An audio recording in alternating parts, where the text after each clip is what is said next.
Hello, everybody. Thank you for joining me today. I know you're wondering how could eating leftover noodles leave a 19-year-old needing to have his legs amputated. But it happened from reheated noodles. I'll explain the symptoms and how it all played out due to this leftover food.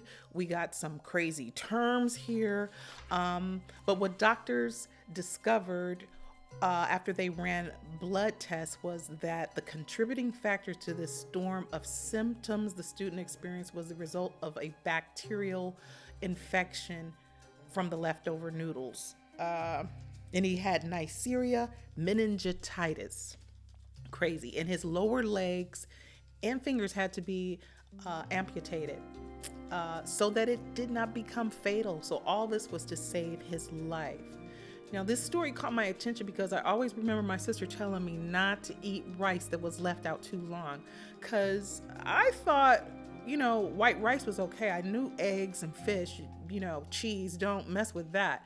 But rice? And she said, no, rice, nothing. Anything that's been left out 2 hours, don't mess with it. And I've tried not to break that rule. But after hearing this story, I first saw it in an article from Nick Webster of the National News. But now I will be strict about this leftover food at room temperature. Now, he describes this as sepsis being the killer infection that's being now put under the spotlight because of this case. And this was first reported on by the New England Journal of Medicine in 2021, last year, to bring awareness to this bacterial infection. And it did come from leftover food. After the report came out in the medical journal, it was also covered by Dr. Bernard.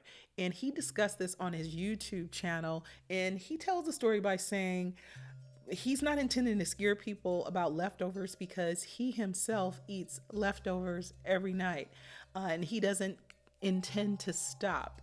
And he just referred to this as a freak incident that caused the student to unfortunately endure these medical procedures and be diagnosed with this lethal bacteria. So he was, JC, admitted to a Massachusetts hospital in Boston after he wasn't feeling well after eating some lo mein noodles from a local restaurant. And doctors said when he came in, he had multiple organ failure. Pooh. I'm going to bring you up some other, look at me here. Multiple organ failure. They said the disease was caused by symptoms that just kept spiraling out of control. Normal symptoms like vomiting, sweating, headache. But it all started with this leftover food. And the bacteria on it quickly grew because at some point it was at room temperature. And even if you put it in the fridge later, the bacteria is already there.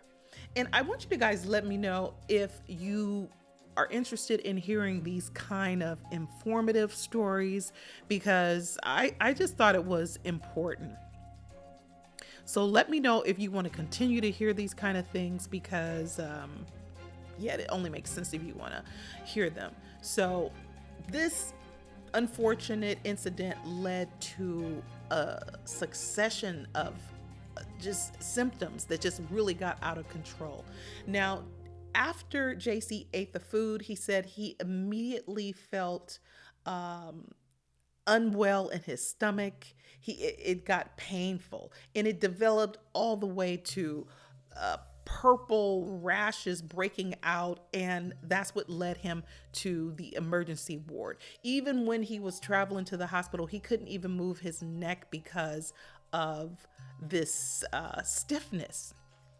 And at the same time, his vision was beginning to go dark. And this is with a guy that was totally fine the day before. Okay. He was by himself, and he was hungry and didn't want to go out into the cold. And he just grabbed his friend's leftovers, his roommate's leftovers from the fridge.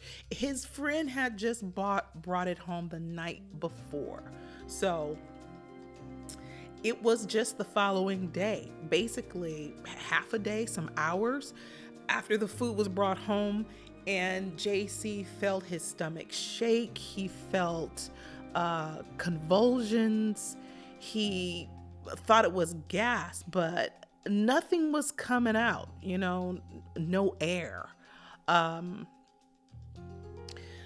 that just started to be a pain that just welled up inside of him. It got so bad, it shot through his cheeks and he fell on the floor. And it was that moment when you know you're going to throw up. And he made it to the bathroom and was just throwing up every couple of hours. Then he was clammy, shivery, sweaty, chest pains, headaches, shortness of breath, this distorted vision, painful vision. He was in bad shape. When his roommate came home, at that point, he found him on the floor, and JC told him, "Hey, I ate your leftover food. I think it was really bad because it all came up." And his roommate told him, "Yeah, when I ate it, I threw it up too. That's why I didn't finish it. Oh, sorry, I really should have thrown that out." Now, during the night, JC could feel his heart pounding in his chest with so much pain, he stayed in a fetal position the whole night. His roommate, though, was fine, but JC woke up with this same pain. Even brushing his teeth was horrible. And he had this purplish color appearing. It looked like bruising starting to appear on his hands. So his friend did rush him to the hospital. He didn't even want to pay for an ambulance, not realizing how bad this was. Because, a student, he doesn't want to go through the expense. But when he arrived to the hospital, he had like noticeable shortness of breath called tachypnea. That's what doctors call it. And he, during the examination, vomited it again. But it wasn't food. It was like a greenish yellow color. So he was in bad shape. And they say hypoxemia kicked in. And this caused a grayish color. The doctors put him on supplemental oxygen because he had a loss of oxygen in his blood. And in the next 1 hour, the blood pressure dropped to half of it was when he entered the emergency room. Another bad sign. They were really concerned about his brain function because of the activities of his pupils. So they put him under so that he can get this assisted breathing, but it really was not helping. His blood pressure continued to drop, and doctors noticed that the rash had really developed and started to look like lesions because they turned reddish brown and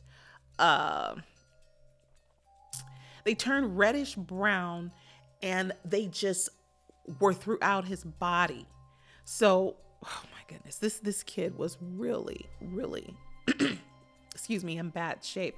They didn't know what it was still, so they gave him broad spectrum biotics because they noticed that it was just a very aggressive bacteria, and his organs were starting to shut down. The doctors administered medicine to raise his heart function. They called for a helicopter because they wanted to transport him to another more specialized hospital with better resources because they just could not serve him there. And you see here this rash that broke out. When he arrived at the other hospital, they could not detect a pulse. His limbs were clammy and cold. And even at the other hospital, they put a catheter in to relieve his bladder, but he had no urine in there because his kidney had shut down. I mean, goodness, the guy was developing blood clots. That is what they believe led to these rashes. And he had no history of blood problems. And this is all a result of neisseria meningititis. It caused the stiff neck, the respiratory collapse, the organ failure. Oh man. And all this developed in less than 20 hours from these bad noodles that were also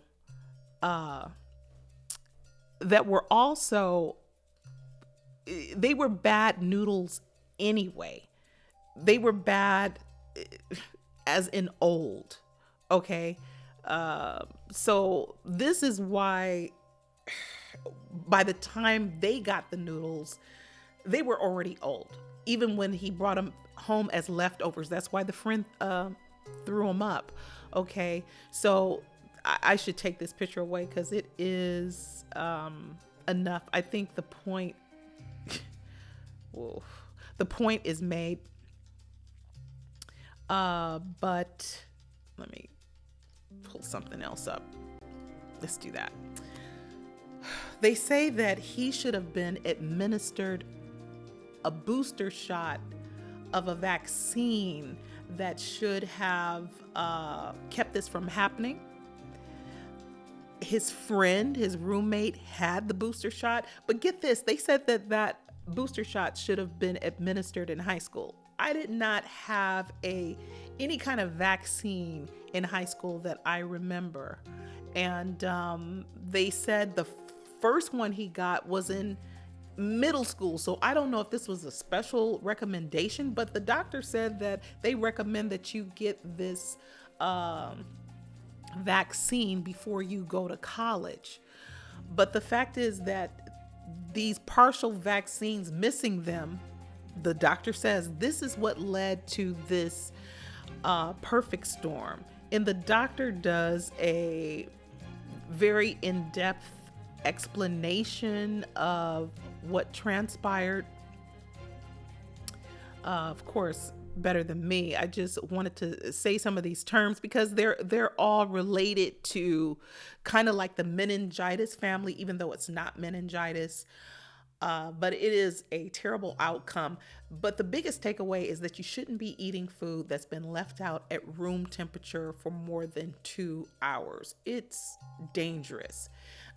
In the refrigerator, you can keep leftover food most times, just in general, safely up to 4 days.